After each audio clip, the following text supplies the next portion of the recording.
PB10 नाले तेरे हार दे नी सारे होने कर दे ने गल्ला पिछू करके इशारे खबरों के साथ देते कॉमेडी करारे अब बातों ही बातों में तू हंस दे वे प्यार गौण दे बजाउण दे दुनिया हसाउण दे मेरी गल्ला बातां वेरियां नूं तू सुनाउण दे यारी में निभाउण दे PB10 छाउण दे पिछे जेड़े मचदे ने उन्हां थल्ले आउण दे।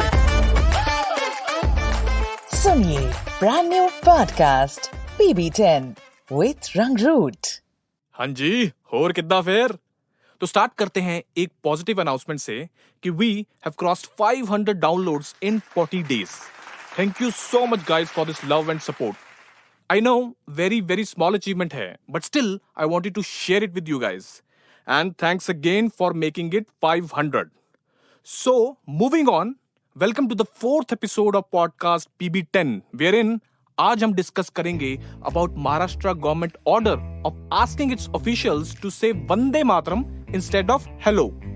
और दूसरी तरफ क्यों एलॉन मस्क को है उंगली करने की आदत।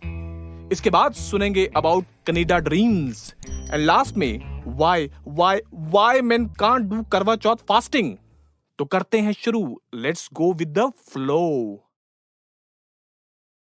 तो आज की पहली खबर में है ओवर नेशनलिज्म की सुलगती आग और एक्सेस देश प्यार के लिए सरकार का आगाज। तो व्हाट हैपेंड कि Maharashtra government ordered its officials to answer phone calls with Vande Mataram instead of hello. सरकार का मानना यह है कि हेलो जो है वो वेस्टर्न कल्चर का पार्ट है और इसको बोलने से ना आपके अंदर से मतलब मन के अंदर से ना वो अफेक्शन को क्या कहते हैं हिंदी में, हाँ स्नेह नहीं उत्पन्न होता। तो देश के प्रति स्नेह उत्पन्न करने के लिए आपको वंदे मातरम बोलना पड़ेगा हेलो की बजाय। कमाल का ओवर नेशनलिज्म है।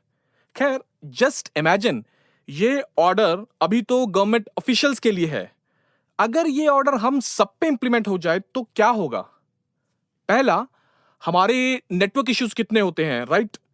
कितनी बार ऐसा होता है कि नेटवर्क चला गया एंड हम हेलो हेलो हेलो आवाज आ रही है, हेलो हेलो आवाज आ रही है, हेलो करते रहते हैं। अब अगर ये ऑर्डर आप पे इंप्लीमेंट हुआ और सामने मामे खड़े हैं चेकिंग को, तो कैसे बोलोगे वंदे मातरम वंदे मातरम वंदे मातरम आवाज आ रही है, वंदे मातरम आवाज आ रही है, वंदे मातरम। कितना मुश्किल है ना। इस हिसाब से बोलते बोलते थक जाओगे और पानी की बोतल साथ रखनी पड़ेगी क्योंकि अपने नेटवर्क इश्यूज बहुत होते हैं यार। सेकेंडली, दोस्तों का क्या स्टाइल रहता है जब फोन करते हैं। फॉर एग्जाम्पल, अगर पूछना है कहां है भाई, तो दोस्त कैसे स्टार्ट करते हैं, हेलो तेरियो छेती दस अपने प्यो नु किथे आ। तो जब इतने बड़े बड़े लेवल की गालियों की शब्दावली का उच्चारण होता है तो क्यों वंदे मातरम से स्टार्ट करवाना, राइट? नॉर्मली रहने दो ना यार। चलो ये भी हम एडजस्ट कर लें, लेकिन सोचो इस हिसाब से अगर ये हेलो बंद करवाते रहे तो हमारे बॉलीवुड सॉन्ग्स की सेटिंग कितनी खराब हो जाएगी। जैसे इस गाने को हेलो हेलो बोल के मेरे आजू बाजू डोल के ऑर्डर इंप्लीमेंट होने के बाद कैसे गाएंगे, वंदे मातरम बोल के मेरे आजू बाजू डोल के। सेंस नहीं बनती ना। वैसे अपने बॉलीवुड सॉन्ग्स की ज्यादा सेंस होती नहीं, बट ओवरऑल वियर्ड नहीं होना चाहिए। तो सरकार को मेरी दरख्वास्त है कि मुंह उठा के बिना नहाए धोए कोई भी ऑर्डर नहीं इंप्लीमेंट करना चाहिए।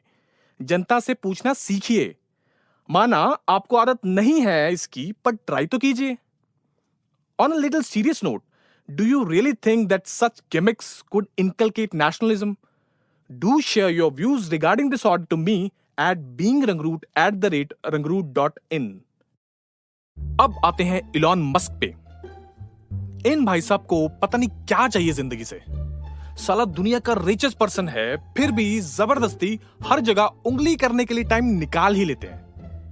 एक तो भाई ने कितने महीने से गाना लगा कर रखा था कि ट्विटर खरीदना है, और एंड में भाई का मूड बदला तो डील कैंसिल कर दी।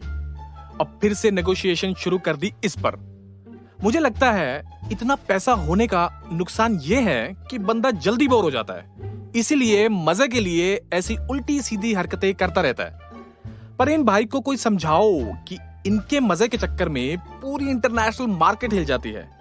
मे बी इसीलिए भी करता हो कि झटका देने में मजा आता है, क्योंकि he is a firm believer of जोर का झटका धीरे से लगे। चलो ये भी मान लेते हैं कि भाई को बिजनेस एक्सीजेंसीज की वजह से स्टैंड चेंज करना पड़ा था, लेकिन इनको कोई बताए कि आप बिजनेस टाइकून हो, ना कि कोई सुपरस्टार पॉलिटिशियन जो इंटरनेशनल कॉन्फ्लिक्ट्स को रिजॉल्व करवाने का सोच रहे हो। हाल ही में भाई साहब ने यूक्रेन रशिया कॉन्फ्लिक्ट रिजॉल्व करने के लिए आइडिया दिए, जिस पे ज़ेलेंस्की भाई ने इनको झाड़ा और इनडायरेक्टली बोला, अबे साले अपने काम से काम रख। इसके बाद भी भाई नहीं सुधरा, बोलता मैं चाइना ताइवान का इशू रिजॉल्व करवा दूंगा। तो साले का मुझे लगता है इसके दिमाग में कोई केमिकल लोचा है, जो मुन्ना भाई को भी था। आई थिंक इसको ठीक करने का एक ही रास्ता है कि इनको इंडिया पाकिस्तान का इश्यू रिजॉल्व कराने के लिए बोला जाए। इंडिया पाकिस्तान टेबल के बीचों बीच बिठाओ, और जब दोनों तरफ से झटके लगेंगे और इतनी सुनने के बाद मुझे नहीं लगता इलॉन भाई में इतनी हिम्मत होगी कि कोई भी इंटरनेशनल कॉन्फ्लिक्ट तो छोड़ो, अपने घर का झगड़ा भी कभी रिजॉल्व नहीं कराएगा। इस न्यूज से खुशी की लहर बढ़ेगी for those who wish to settle in Canada and specially अपने पंजाबियां ਲਈ। Canada is actually grappling with what is called as the great retirement. इसको अगर सिंपली बताऊं तो मतलब यह है कि बहुत से कनेडियंस ने कोविड के टाइम बहुत काम किया, और जब ये कोविड ऑलमोस्ट खत्म हो रहा है तो उनको अपना लॉस्ट टाइम अपने फ्रेंड्स फैमिली साथ गुजारना है, इसीलिए वो अर्ली रिटायरमेंट ले रहे हैं। And thus there is a shortage of skilled and unskilled labour. And अभी just few days back official statement आई है, स्टूडेंट वर्क टाइम लिमिट हटा दी। So there is a seriousness of this shortage. वैसे सही है ना, अर्ली रिटायरमेंट ले रहे Canadians to spend time with family and friends. अपने इधर तो क्या समझाया जाता है कि देखा कोविड ने सब बर्बाद किया था ना, तो इसीलिए गलती से भी एंजॉय मत करना, एंड बस घिसाते रहो जब तक या शरीर या फिर ये जिंदगी दोनों में से कोई एक जवाब ना दे दे। So coming back to the main point, जिन्ना दा हैगा कनेडा दा ड्रीम, ਉਹ करो अपने आइल्स ਦੀ ਤਿਆਰੀ ਤੇ ਉਸ ਤੋਂ ਬਾਅਦ ਲਾਓ ਆਪਣੀ ਫੈਲਾ ਤੇ ਮਾਰੋ ਉਡਾਰੀ ਕੈਨੇਡਾ ਦੀ। ਸੋ ਚੱਕ ਦਿਓ ਫੱਟੇ, ਨੱਪ ਦਿਓ ਕਿੱਲੀ, ਸਵੇਰੇ ਜਲੰਧਰ ਸ਼ਾਮ ਨੂੰ ਕੈਲਗਰੀ। ਹਾਂਜੀ ਮਨਾ ਲਿਆ कल सबने अपना अपना करवा चौथ, पै गई कालजे से ठंड। वैसे कितनी अजीब बात है कि हस्बैंड की शक्ल जितनी मर्जी खराब हो, करवा चौथ के दिन तो सारे भाई साहब अपने आप को चांद या चांद का टुकड़ा से कम नहीं समझते। और खैर हो भी क्यों ना, इनके लिए बीवियां करवा चौथ का व्रत जो रखती हैं, सुबह से शाम तक भूखी प्यासी, और एंड में इनकी आरती भी उतारती हैं। और क्या चाहिए बंदों को। I mean how this Karva Chauth is different from other days in women's life. काम के चक्कर में बेचारी खुद खाना खाए या ना खाए, मील स्किप हो जाए, पर पति की पूजा और उसकी पेट पूजा का पूरा ध्यान रखती हैं। तो मतलब हर दिन लेडीज का ऑलमोस्ट 30 to 50% ऑफ करवा चौथ तो हो ही जाता है। लगता है भावनाओं में ज्यादा बह गया, सो वापस आते हैं। इस टॉपिक से मेरा क्वेश्चन इन हस्बैंड्स के लिए यह है कि इनके लिए करवा चौथ क्यों नहीं है। Why not men do such kind of fasting for women they love और मैरी। मेरे एक रिलेशन में मैंने ये व्रत रखा था just to support my girlfriend at that time. Unfortunately हमारा ब्रेकअप हो गया था लेटर, बट आई थिंक मेरे व्रत की वजह से उसकी एक आधा साल उम्र बढ़ ही गई होगी। एटलीस्ट आई होप सो कि ऐसा हो, क्योंकि इतनी मेहनत से रखा था व्रत। कमिंग बैक, लेकिन ऐसा नहीं है कि मेन इस व्रत को नहीं रखना चाहते, बिल्कुल चाहते हैं और बहुत ज्यादा चाहते हैं। लेकिन इसमें दो प्रॉब्लम्स आती हैं जिसकी वजह से मेन नहीं रख सकते ये व्रत। पहला, पानी हम त्याग दें और खाना भी त्याग दें, लेकिन सुट्टा, दारू और मीट कैसे त्याग दें? इनके बिना कईयों की जिंदगी अधूरी अधूरी सी लगती है।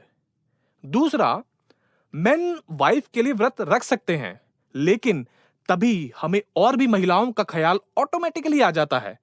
पता नहीं कहां से, शायद दिल का मामला है कि ये वाली अच्छी, वो वाली भी अच्छी, और तीसरी वाली तो कमाल की अच्छी। इसीलिए इतनों के बीच में कंफ्यूजन के चक्कर में हम नहीं रख सकते व्रत। I hope women can understand our मजबूरीज। सो रैपिंग अप, तो यहां करते हैं हम अपना 4th एपिसोड का the end. Thank you so much for listening and do share your feedback, retweet, likes in all our social media pages.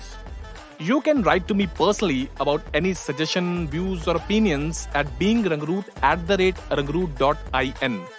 तो इंतजार कीजिए 21 अक्टूबर का जब रिलीज होगा हमारा 5th एपिसोड. तब तक के लिए चंगा गाइस, ध्यान रखो, मिलते हैं फिर. हंसदे रोते वसदे रहो.